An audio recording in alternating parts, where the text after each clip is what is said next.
평안하셨습니까? 예. 또 세상은 어수선하지만 또 우리에게 오늘 이 안식일의 평안함을 허락해 주셔서 또 함께 말씀으로 위로와 또 은혜를 나눌 수 있도록 인도해 주신 주님께 감사드립니다. 오늘도 말씀을 통해서 우리가 세상이 알지 못하는 하늘의 평화를 마음속에 풍성히 누리시게 되기를 바랍니다. 먼저 창세기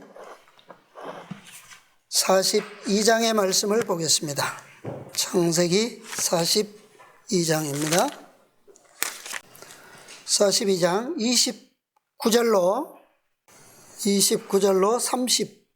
36절까지. 그들이 가나안 땅에 돌아와 그 아비 야곱에게 이르러 그 만난 일을 자세히 고하여 가로되, 그 땅의 주 그 사람이 엄히 우리에게 말씀하고 우리를 그 나라 정탐자로 여기기로 우리가 그에게 이르되, 우리는 독실한 자요 정탐이 아니니이다.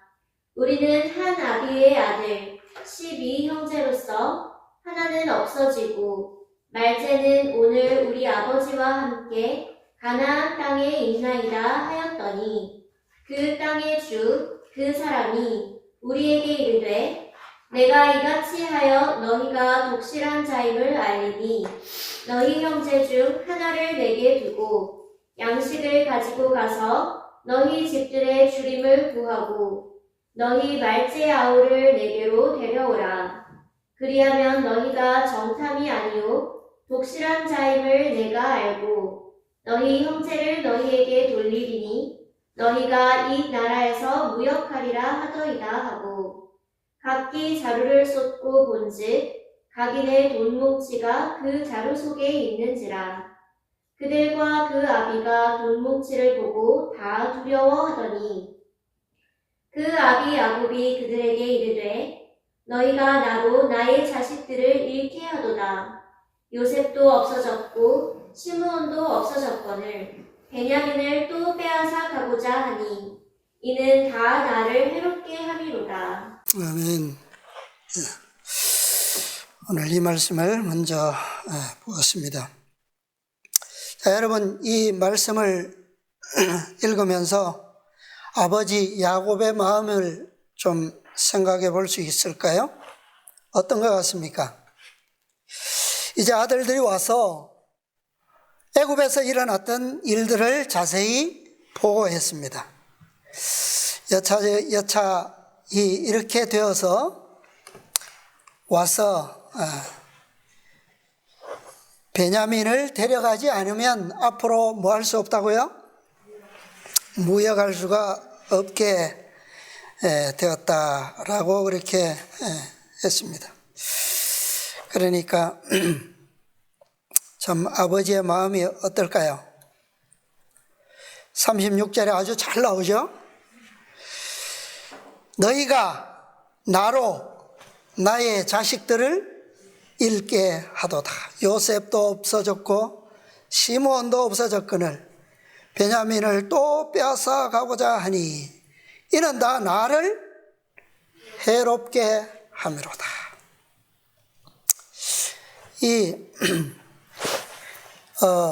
야곱이 요셉을 몇 세에 요셉을 잃어버렸을까요? 야곱이 몇 살에 태어났는지 혹시 기억하십니까? 91세에 요셉을 낳았었어요. 그리고 17살 되던 해, 야곱이 108세 되던 해에 요셉을 잃어버렸어요. 그리고 21년을 갓 태어난 베냐민을 이제 요셉처럼 위로를 삼고 살아왔습니다.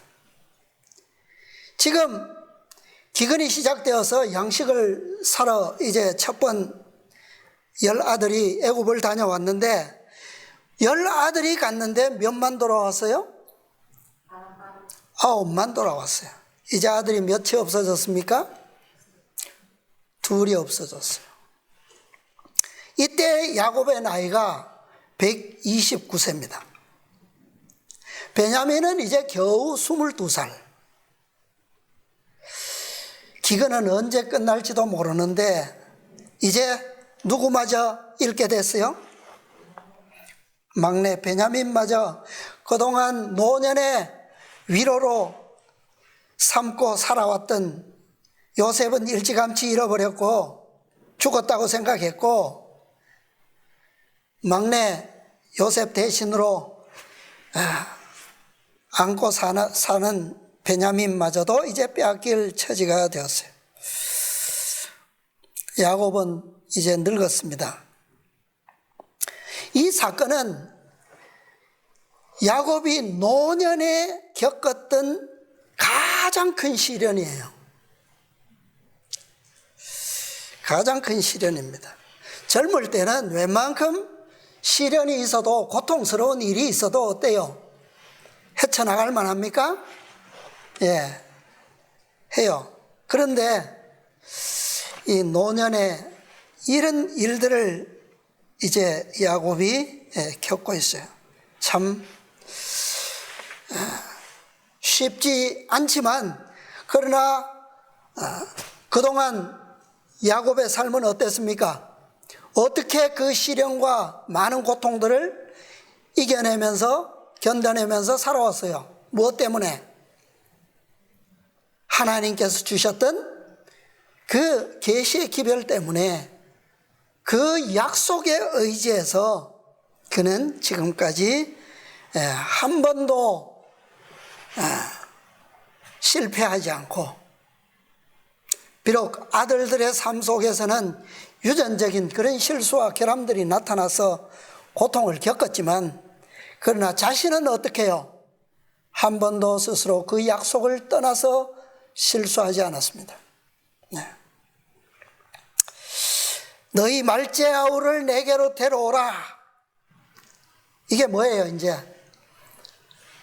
시험이에요. 시험. 그리하면, 데려오면 너희가 정탐이 아니요 어떤 자임을 내가 알고 독실한 자임을 내가 알겠다. 너희 말대로 너희 형제를 너희에게로 돌리리라. 내가 시므온을 잠시 가두어 놓았지만 너희의 독실함이 증명되면 그도 어떻게 해요? 자유케 너희에게 돌려주겠다. 보내겠다. 자, 이게 큰 시험입니다. 자, 이 시험을 통해서 이스라엘의 12아들의 완전한 품성이 증명되고 최후의 연합이 완성되도록 되어 있습니다. 이렇게 되어야 야곱은 아브라함과 이삭과 자신에게 하나님께서 직접 하셨던 그 약속들을 아들들에게 뭐 할 수 있어요? 온전한 약속으로 다시 물려줄 수 있을 것입니다. 그래서 이 말씀에는 형들에게, 요셉의 형들에게 주어진 그 시험을 통해서 12아들이 다시 이스라엘의 아들들로 하나가 되는 것을 보여주고 있어요. 그죠? 그것처럼 이 말씀 속에는, 이 역사 안에는 영적 이스라엘인 마지막 백성들 14만 4천인들이 어떻게 하나의 무리로 연합되는지, 탄생되는지를 볼 수가 있습니다. 자, 넷째 계시를 통해서 12째 막내 아들 베냐민이 태어나요. 그리고 11째 아들인 요셉에게 어떤 옷이 입혀졌죠? 채색 옷, 케토넷 파심. 이 이것을 영적으로만 여러분들, 특별히 우리 청년들 영적으로만 생각하지 말고 실제적으로 우리에게 하나님께서 이런 옷을 입혀주셨다라고 우리가 믿을 필요가 있어요. 네. 실제로도 우리에게는 이 케토넷 파심을 하나님께서 원하신다, 입기를. 네. 그 다음에 그 이후로 요셉의 형들이 그를 뭐 했어요? 시기하고 질투했어요. 그 결과로 요셉은 어떻게 됩니까? 이스라엘과 아들들의 무리로부터 쫓겨남을 당했어요. 먼 곳으로 쫓겨나 버렸어요.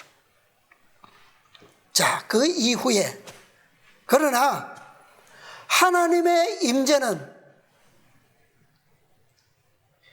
애굽에서도 요셉과 함께 계셨어요. 그죠?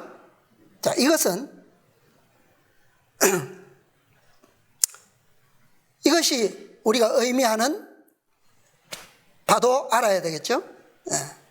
자, 하나님의 임재는 요셉에게 있었고, 그 다음에 가나안의 가족들은 성경에는 기록되어 있지 않지만 예언의 신에 보면, 부조화 선지자 225페이지에 보면 여러 해 동안 그들은 역경들을 겪었다라고 기록되어 있어요.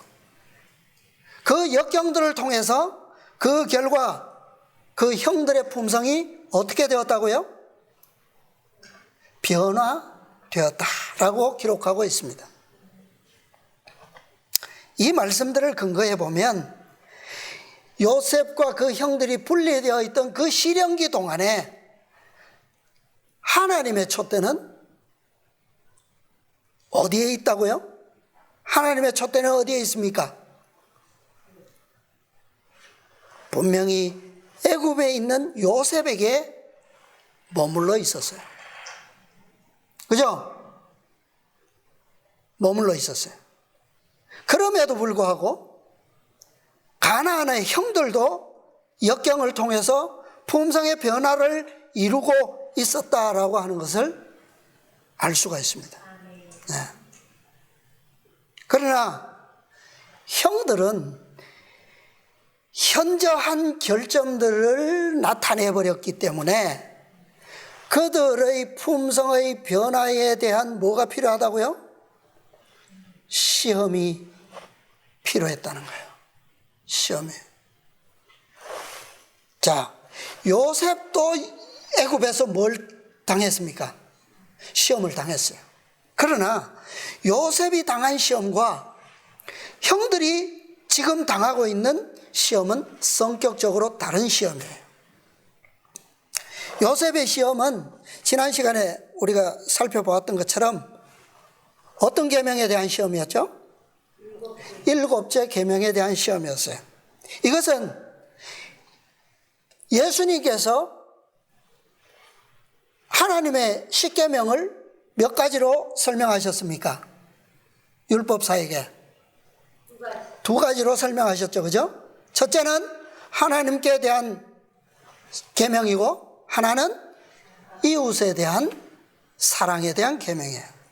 그런데 이 일곱째에 대한 시험은 이 둘 중에 어디에 속하는 겁니까? 이웃에 대한 계명이에요. 그러나 요셉은 형들처럼 아버지를 속이는 죄를 범하지는 않았어요. 그죠? 그런데 형들은 어때요? 아버지를 어떻게 했습니까? 속인 죄가 여러 번 드러났어요. 여러 번. 아버지에 대한 죄는 누구에 대한 죄라고요? 하나님께 대한 죄입니다. 하나님께 대한 죄. 그러니까 하나님께 대한 계명을 뭐 했다는 겁니까? 범했다는 거예요. 그러니까 시험이 달라요. 자, 르우벤은 아버지를 어떻게 속였죠? 아버지의 후처, 누구죠? 소모, 비라입니까? 예, 소모를 취함으로 아버지를 속였어요. 그죠? 예. 그 다음에 시므온과 레위는요, 세겜 사람들을 속임으로 아버지를 속였어요. 그 다음에 유다는요, 유다는 며느리를 속였어요. 며느리를 속임으로 그것도 누구에 대한 거라고요? 아버지를 속인 겁니다. 그런데 요셉은 아버지를 속인 적이 없습니다. 그렇기 때문에 하나님께 대한 충성을 시험받을 필요가 없었어요. 그러나 그가 시험받은 것은 무엇 때문에? 형들의 비리를 폭로하는 잘못이 있었어요. 이것은 아버지에 대한 것이 아니라 형들에 대한, 이웃에 대한 계명을 시험받은 겁니다. 자, 형들에 대한 시험은 요셉을 통해서 제시되었죠. 자, 그 시험이 뭡니까? 지금 막내 동생 베냐민을 데려오라는 거예요. 데려오라는 거예요. 자, 왜 이런 시험이 주어졌을까요? 이 시험 하나로 모든 것이 증명될 겁니다. 베냐민을 데려오느냐 데려오지 않느냐, 이것을 이 시험을 통해서 형들이 아버지를 사랑하는지 사랑하지 않는지, 막내 동생을 사랑하는지 사랑하지 않는지, 예전에 자기에게 했던 것처럼 질투하는지 하지 않는지를 증명할 거예요. 이 시험을 통해서 아버지를 걱정하는 것처럼 동생도 아끼는지 않는지를 알게 될 겁니다. 이 시험을 통해서 하나님을 사랑하는 것처럼 형제들, 이웃도 사랑하는지 않는지를 보게 될 거예요. 예. 마음을 다하며, 목숨을 다하며, 힘을 다하며, 뜻을 다하여 하나님을 사랑하고, 또한 이웃을 자신처럼 사랑하는지 입증될 거예요. 단 한 번, 단 한 가지의 시험을 통해서 모든 것이 증명될 것입니다. 14만 4천인의 품성을 입증할 최후의 시험은 단 하나로 모든 것을 검증하게 될 것입니다. 자, 출애굽기, 그 시험이 뭐죠? 출애굽기 31장. 출애굽기 31장 13절 읽어주세요. 너는 이스라엘 자손에게 구하여 이르기를 너희는 나의 안식일을 지키라. 이는 나와 너희 사이에 너희 대대의 표징이니 나는 너희를 거룩하게 하는 여호와인 줄 너희로 알게 함이라. 에스겔서 20장 12절. 또 나는 그들을 거룩하게 하는 여호와인 줄 알게 하려 하여 내가 내 안식일을 주어 그들과 나 사이에 표징을 삼았었노라. 너희는 나의 무엇을 지키라? 안식일을 지키라. 왜? 이것이 뭐다? 너희와 나 사이에 뭐다? 표다. 관계의 표라는 거예요. 표징이니 그 의미가 뭐라고요? 어떤 관계의 표라고요? 나는 너희를 어떻게 하는? 거룩하게 하는 여호와인 줄 알게 하려 하여 내가 거룩한 것처럼 너희도 거룩하게 됨으로 너희가 내 백성이 되는 것처럼 나와 너희의 영원한 뭐다? 관계의 표라는 거예요. 뭐가? 무엇이? 안식일이. 자, 그러면 안식일을 지키지 않는다는 것은 뭐가 없다는 말이에요? 표가 없다는 말이고, 표가 없다는 말은 무엇이 같지 않다는 말입니까? 하나님과 백성인 내가 무엇이 같지 않다는 말이에요? 품성이 같지 않다는 말이에요. 하나님은 거룩하시지만 나는 뭐하지 않다고요?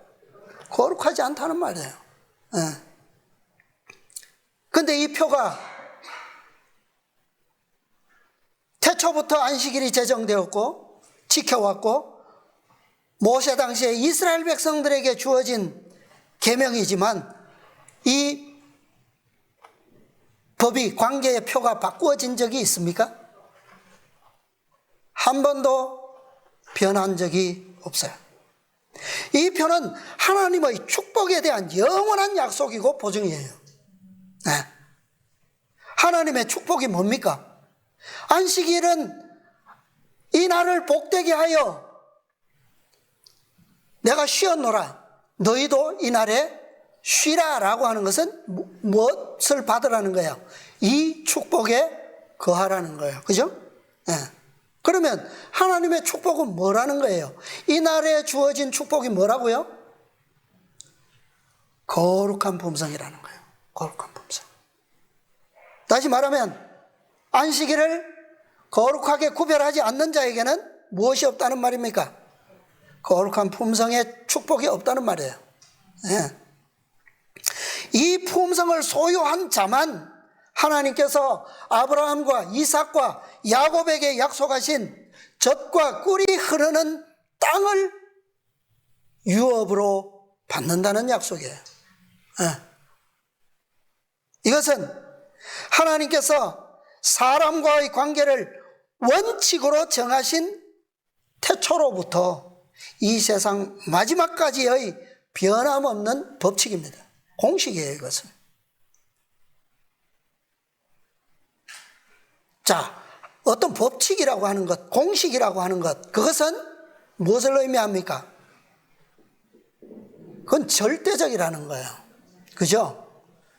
변할 수도 없고, 결코 그것은 오류가 아닌 진리라고 하는 말이에요. 이 법칙은 인생과 하나님을 잇는 고리예요. 이 생과 영생을 이어주는 사슬입니다. 그것이 뭐라고요? 안식일의 법칙이라는 거예요. 안식일의 법칙. 끊어진 고리나 끊어진 사슬은 쓸모가 없죠. 가치가 없어요. 사도 바울이 오늘 교과에서 나는 아직 이루었다 함도 아니요 표대를 향하여 쫓아가노라. 끊임없이 무엇이 연결되는 것을 의미합니까? 그리스도와 거룩함과 연결되는 것을 의미하는 거예요. 한순간도 그 고리는 끊어져서는 안 된다는 말이에요.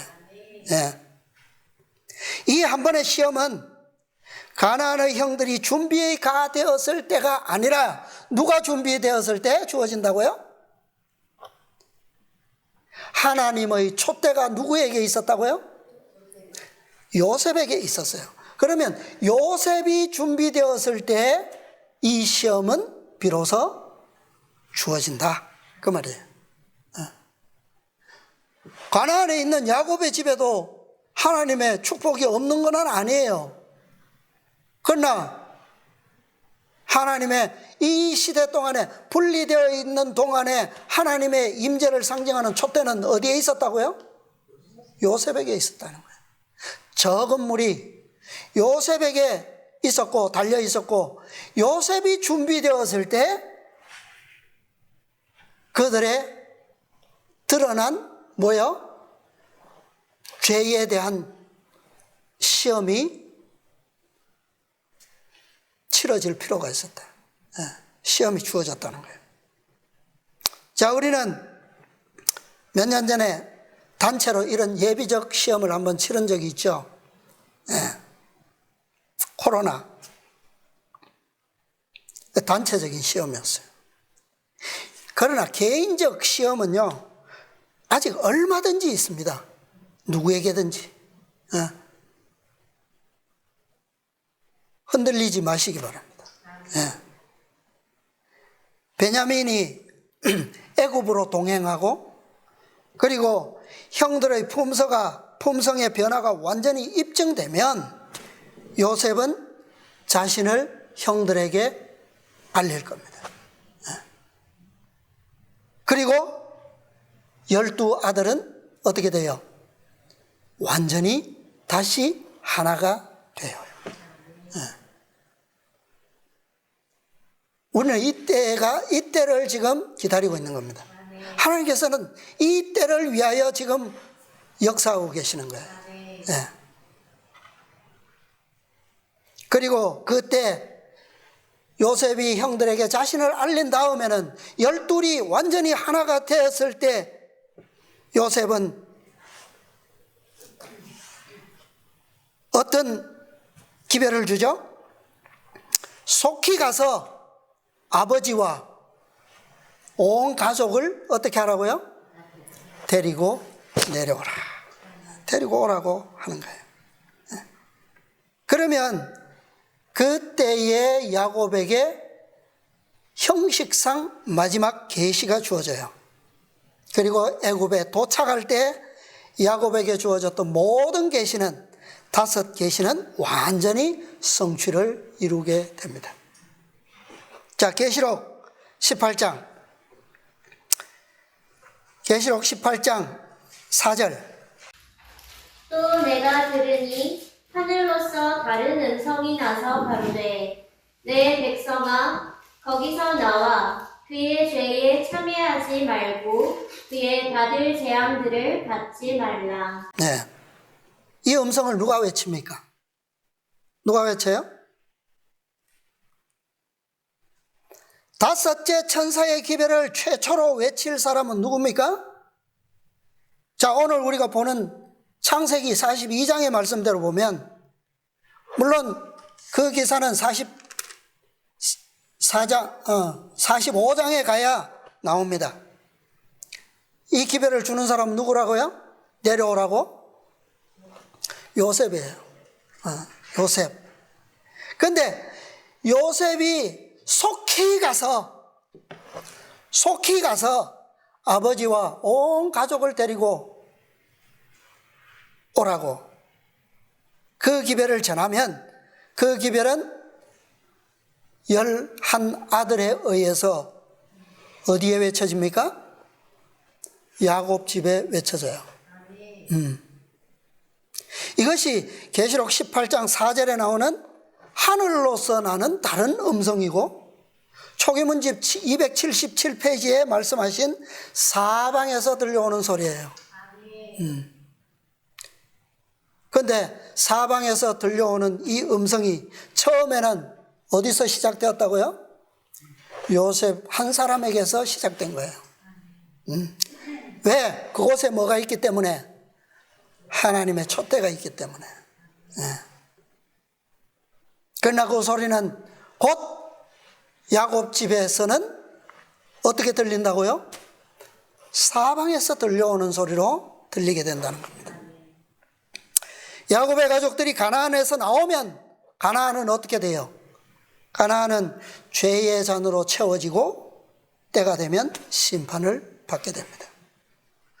우리는 성경의 많은 각 시대를 역사들을 보면서 저 애굽에서 출애굽할 때만 바벨론이 무너졌다라고 외쳐지는 음성으로 쉽게 배워왔고 그렇잖아요. 그러나 이런 역사는 마지막 때를 위한 거울의 역사들은 각 시대마다 주어졌다는 거예요. 성경의 모든 기록들이 우리를 위한 거울들이에요. 그 죄는 5절에 보면 그 죄는 하늘에 사무쳤으며 하나님은 그의 불의한 일을 기억하신지라 그가 준 그대로 그에게 주고 그의 행위대로 갑절을 갚아주고 그의 섞은 잔에도 갑절이나 섞어 그에게 주라. 가나안은 이렇게 바벨론의 심판의 대상이 되는 겁니다. 그래서 이 부조시대 가나안의 아모리 족속들 이 족속들의 죄와 멸망은 오늘날 마지막 시대의 바벨론의 죄악과 멸망을 조명한 역사로 우리가 볼 수가 있습니다. 자, 이제 다시 돌아갔어요. 창세기 42장 37절. 르우벤이 아비에게 고하여 가로되 내가 그를 아버지께로 데리고 오지 아니하거든 나의 두 아들을 죽이소서 그를 내 손에 맡기소서 내가 그를 아버지께로 데리고 돌아오리이다. 예. 자, 예, 장자 르우벤의 보증입니다. 제가 보증 쓰겠습니다. 그런데 이 르우벤의 보증이 어떤 것 같아요? 내가 그를 아버지께로 데리고 오지 아니하거든 어떻게 하라고요? 나의 두 아들을 죽이소서. 이게 옳은 것 같습니까? 르우벤은 성격이 어떤 사람이었어요? 불 같다. 그 불 같다는 물의 끓음 같다 그랬는데 그 물의 끓음 같다는 의미가 뭐죠? 성격이 어떻다는 겁니까? 이 성미가 급하다는 의미예요. 급한 성격의 사람이에요.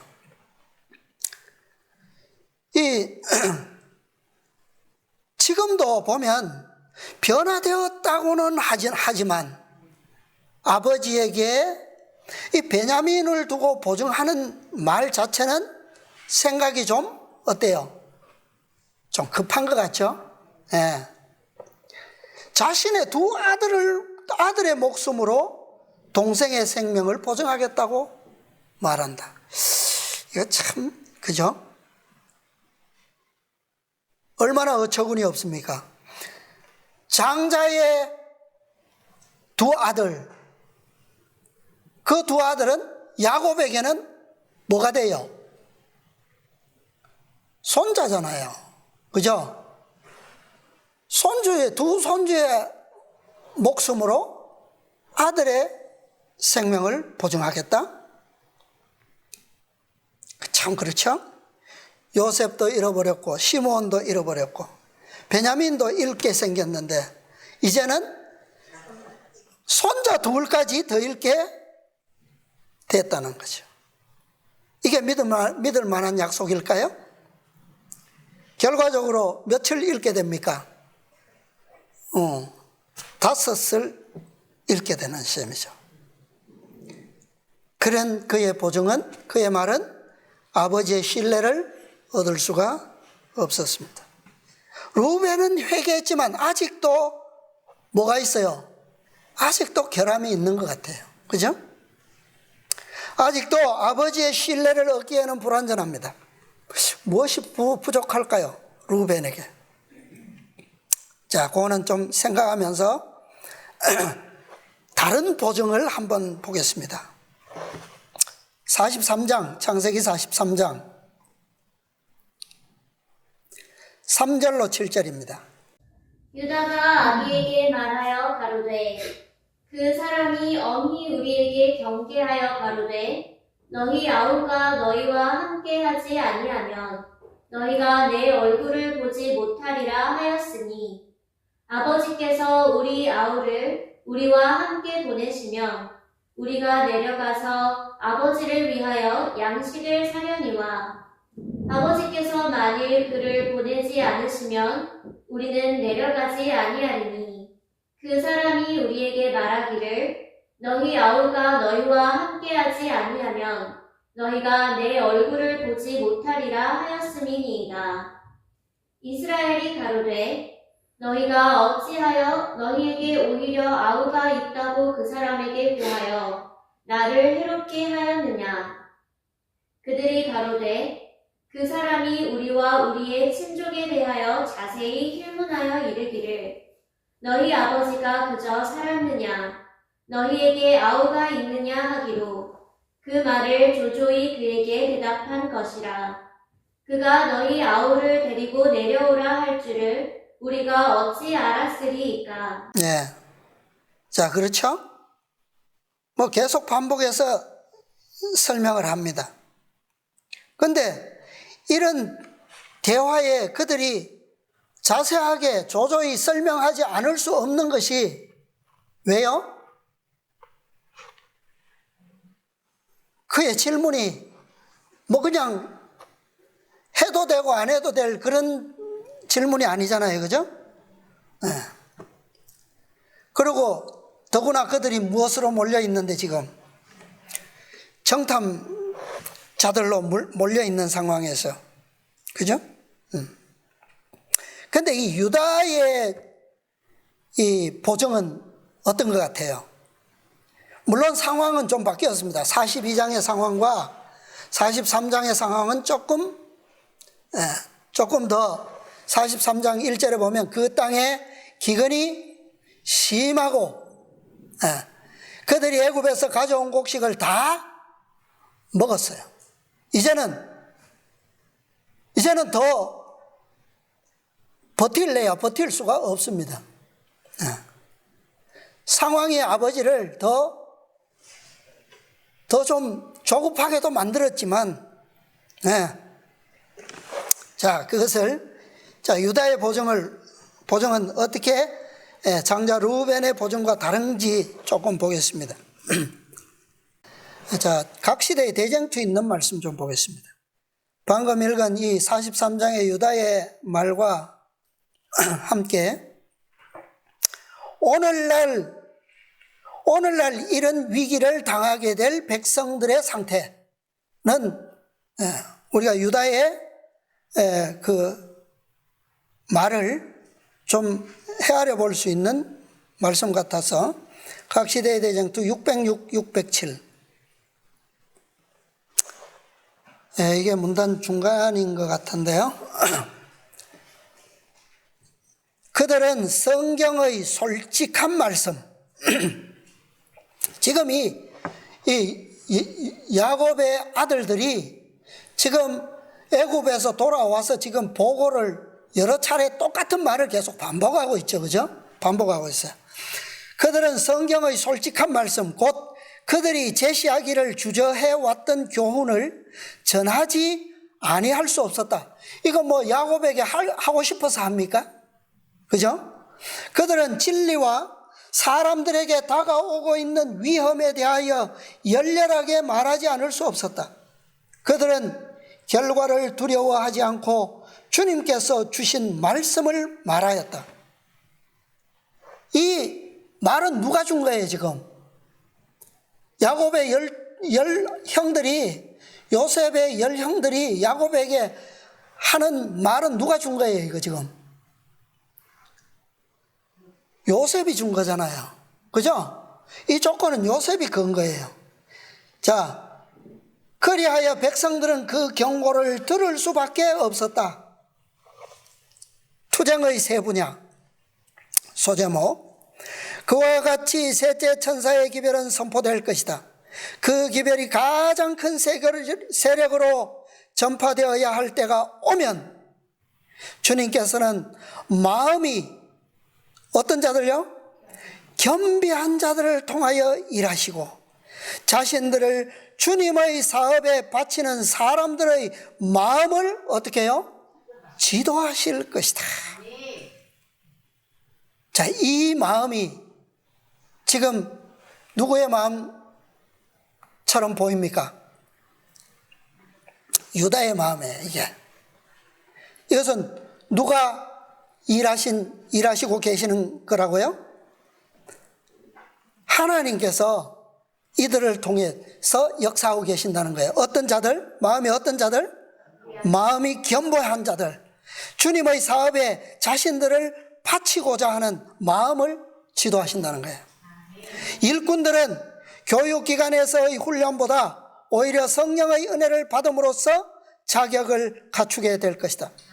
믿음 있고 기도하는 사람들은 거룩한 열성을 가지고 나아가 하나님께서 그들에게 주신 말씀을 전하도록 강권함을 받게 될 것이다. 바벨론의 죄들은 공개될 것이다. 국가의 세력으로 교회의 제도를 강요하는 일의 무서운 결과, 강신술의 침입, 법안권의 조용하면서도 신속한 발전 등이 폭로될 것이다. 이러한 엄숙한 경고로 사람들은 동요될 것이다. 이와 같은 말씀을 도무지 들어보지 못한 무수한 사람들이 그것을 듣게 될 것이다. 그들은 바벨론이 그의 오류와 죄 때문에, 그리고 하늘에서 온 진리를 거절함으로 타락한 교회라는 증언을 듣고 뭐 한다고요? 놀라게 된다. 여기까지 보겠습니다. 이 마음이 누구의 마음일까요? 다윗의 마음이에요. 다윗의 마음.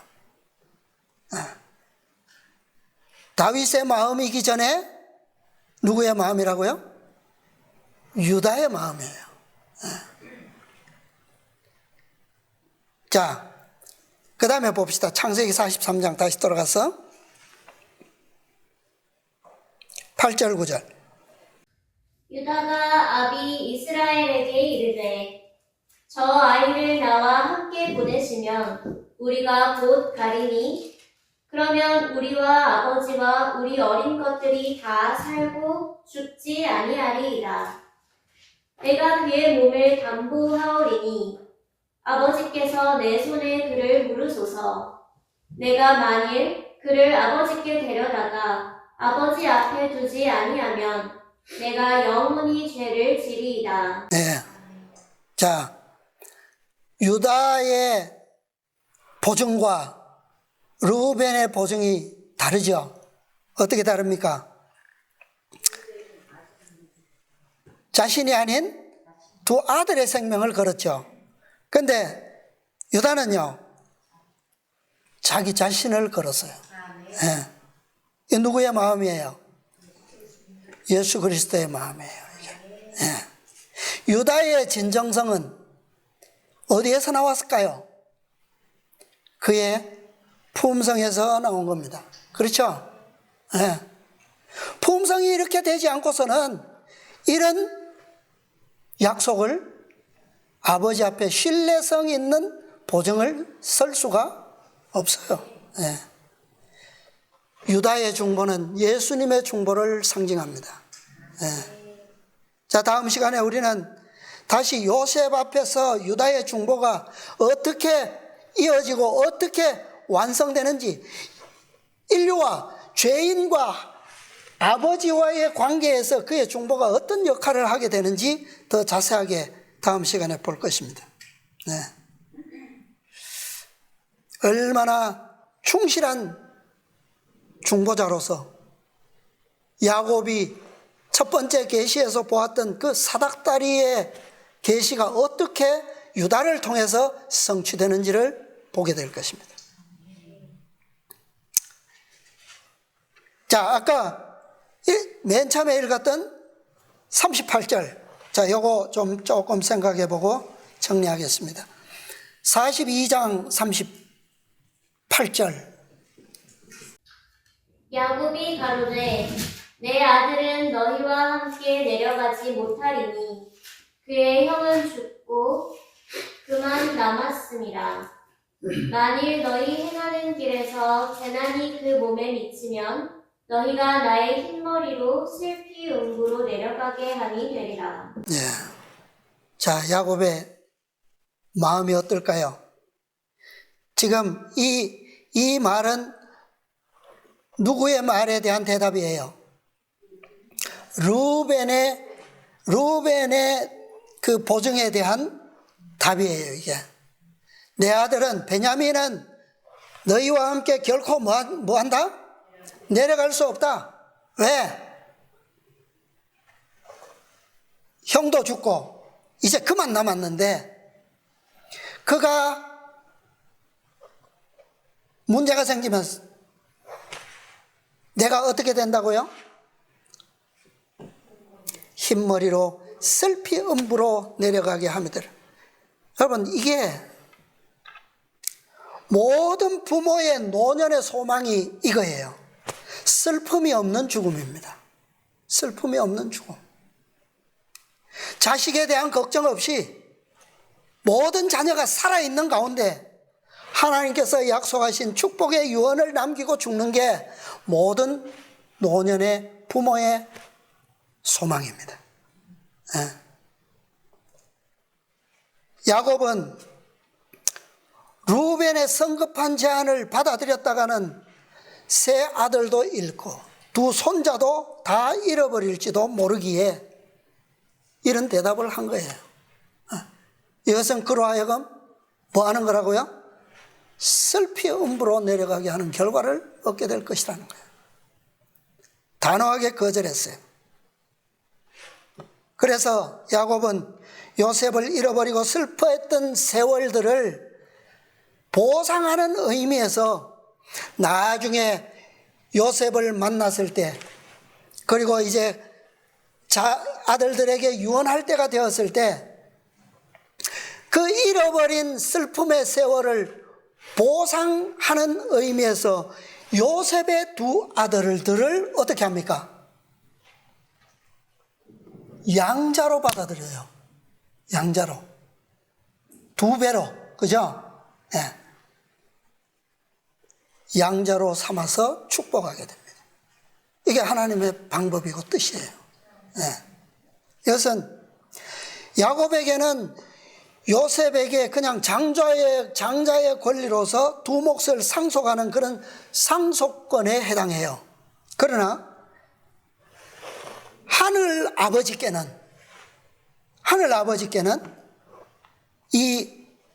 이것은 장차 이스라엘 12지파 중에서 두 지파가 어떻게 돼요? 상실되죠. 이것을 하나님께서는 아십니다. 그리고 그 빈자리를 궐을 채우는 상속의 경륜으로서 야곱에게 이 행위를 하도록 하신 거예요. 야곱은 모르죠. 그러나 모든 섭리는 다 누구에게로부터 오는 겁니까? 하늘 아버지께로부터 오는 거예요. 야곱은 12아들 중에서 세 아들을 잃을 시련에 처했지만 믿음으로 단 한 아들도 잃어버리지 않고 오히려 둘을 더 얻어서 14아들이 사는 것을 지켜보다가 죽는 그런 축복을 누렸어요. 야곱의 유일한 소망은 하나님께서 약속하신 가나안의 유업을 한 아들도 빼놓지 않고 다 누릴 수 있도록 그대로 물려주는 거예요. 그게 그의 축복이에요. 아브라함은 이삭에게 그 축복을 물려주었고, 이삭은 야곱에게 물려주었고, 야곱은 12아들에게, 그리고 요셉에게는 장자의 두 몫을 물려줬어요. 이것이 부모들이 노년에 누리는 축복입니다. 우리가 우리의 자녀들에게 이 축복을 물려주는 것이 우리의 복이에요. 그리고 또한 윗 부모에게 부모를 공경하는 거예요. 이게.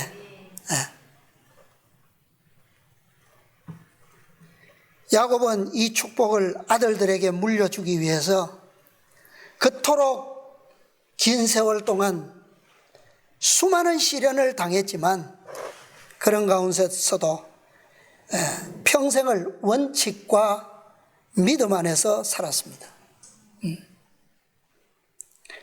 하나님께서 그에게 계시하신 그 기별에 온전히 순종함으로 이스라엘이라고 하는 승리의 이름을 아들들에게 물려주었어요. 그게 그가 아들들에게 준 축복 중에 가장 큰 유산이었습니다. 이스라엘. 승리죠. 야곱의 아들들은 어때요? 아들들 또한 그 이스라엘이라고 하는 그 가치 있는 이름을 그냥 받지는 않았습니다. 그냥 받지 않았어요. 그들도 격렬한 시험을 치러야 했고, 아버지의 하나님, 야곱의 하나님을 믿음으로 그들은 승리했기 때문에 그 이름을 받을 수가 있었어요. 그들의 믿음이 승리한 데는 아버지들의 하나님의 약속과 보증이 있었기 때문입니다. 하나님의 약속과 보증이 없는 믿음은 믿음이 아니에요. 오늘 우리가 교과에서 배운 것처럼 예수 그리스도의 축복을 누리는 것은 그분의 장성한 분량, 그분의 거룩하심에 이르는 방법은 무엇이라고요? 모든 말씀이, 예수님께서 원칙으로 삼으셨던 그 모든 말씀이 우리에게도 뭐가 되는 거라고요? 원칙이 되는 겁니다. 그것이 우리의 뭐라고요? 믿음이 되어야 된다고요. 그것이 우리를 거룩하게 하고 장성한 분량에 이르게 하고 승리하게 하고 부조로부터 내려온 그 영원한 유업을 유산으로 얻게 한다 이 말이에요. 하나님의 말씀의 원칙과 일치하지 않는 믿음은 믿음이 아닙니다. 자, 한 말씀만 읽어볼게요. 치료봉사 114에서 115. 자, 오늘 우리 안실학교 시간에 귀한 우리 부모님의 신앙의 경험을 들었죠. 우리 특별히 청년들, 부모님들이 우리에게 이 고귀하고 가치 있는 축복의 생명을, 신앙을 물려주기 위해서 얼마나 어떤 믿음으로 싸우면서 살아왔다는 것을, 물론 짧은 이야기였지만 경험을 들었어요. 우리의 신앙이 부모의 신앙을 따라가야 됩니다. 그렇죠? 예. 거기에 하나님의 약속이 있고 보증이 있고 거기에 능력이 있습니다. 예. 자, 치료봉사 114, 115. 하나님의 명령을 따르는 길은 생명의 기림을 분명히 밝혀주라. 하나님께서 천년의 법칙을 세우셨다. 그러나 그분의 법칙은 강제적으로 요구하는 법칙은 아니다. 육체적 법칙과 도덕적 법칙을 막론하고 하지 말라는 모든 명령에는 약속이 포함되어 있다. 만일 우리가 그 법칙에 순종하면 우리의 길에 축복이 따를 것이다. 하나님께서는 우리에게 옳은 일을 하도록 결코 강요하지 않으신다. 그러나 그분께서는 우리를 악에서 건져내어 선으로 인도하고자 노력하신다. 이스라엘 백성에게 가르쳐준 율법에 주의를 기울이도록 하자. 하나님께서는 그리스도의 선물을 통하여 우리에게 도달할 수 있는 길을 열어주신 완전한 표준에까지 이르기를 바라신다. 그분께서는 우리로 하여금 올바른 길을 선택하여 하늘의 능력과 연결되고 우리 속에 하나님의 형상이 회복될 수 있는 원칙을 적용하도록 요구하신다. 그분께서는 당신의 기록된 말씀과 천년계의 위대한 책을 통하여 생명의 법칙을 계시하셨다. 그 원칙에 대한 지식을 얻고 그 원칙에 순종함으로 심령의 건강은 물론이요 육체의 건강을 회복하는 일에 있어서 그분과 협력하는 것이 우리의 과업이다. 사람들이 그리스도의 은혜를 받아들일 때에만 순종의 축복이 유감 없이 그들의 소유가 될 수 있다는 것을 배울 필요가 있다. 사람에게 하나님의 율법을 순종할 능력을 주는 것은 하나님의 은혜이다. 그 은혜가 사람으로 하여금 악습의 사슬을 깨뜨릴 수 있게 해준다. 이것이 그로 하여금 바른 길에 굳게 서게 해주고 그 길에서 그를 지켜줄 수 있는 유일의 힘이다. 아멘. 하나님의 모든 말씀, 그것이 예수님께서 사단을 이기셨던 방법입니다. 사람이 떡으로만 살 것이 아니요 하나님의 말씀으로, 모든 말씀으로 살 것이라. 이것이 그분의 방법이었어요. 그것이 오늘 우리에게 주신 선물, 그리스도의 은혜입니다. 여기에 능력이 있고 우리의 의지를 움직이는 힘이 있어요. 동기가 있어요. 이 모든 말씀의 원칙이 우리에게 살아있는 원칙이 될 때 우리의 결심은 언제보다도 더 강하게 될 수 있고 확고하게 설 수가 있습니다. 사도 바울은 그랬어요. 내가 그리스도를 아는 것, 그것만이 최고의 가치다. 그거 외에는 다 배설물처럼 여긴다. 왜? 그 안에서 발견되는 것만이 내 인생의 최고의 목표를 이루게 해주고 최고의 영광스러운 것을, 그죠? 유업을 보장하게 하기 때문에 그 외의 모든 세상적 영광은 다 뭐라고요? 잠깐 우리가 이 땅에서 사는 동안 먹여주고 입혀주기 위한 잠깐 동안의 수단일 뿐 그것은 궁극적인 영생의 목적을 이루어 줄 수는 없다는 거예요. 다 해로 여긴다. 사도 바울의 간증처럼 또 유다가 예수 그리스도를 믿음으로 그의 거룩한 그런 원칙 안에서 그의 정신을 나타냈던 것처럼 우리도 이 마지막 때에 정말 하나님께서 마지막 남은 백성들에게 맡겨주신 사명을 이루려 하면은 똑같은 원칙, 똑같은 방법, 똑같은 은혜가 필요합니다. 우리가 이 안에서 우리의 생애가 정말 궁극적인 하나님의 의를 선물로 이루고 또 그것이 세상을 향하여 요셉이 외칠 때에 사방에서 그곳에서 나오라고 하는 음성으로 들렸던 것처럼 그 사명이 끝까지 성취되는 날까지 우리가 이 계시를 마음속에 새기고 또 이 일을 위해서 우리의 남은 모든 선물들을 헌신하고 활용해서 영광스러운 사명을 마칠 수 있도록 우리 모두 함께 그렇게 협력하게 되기를 바라면서 말씀을 마치겠습니다.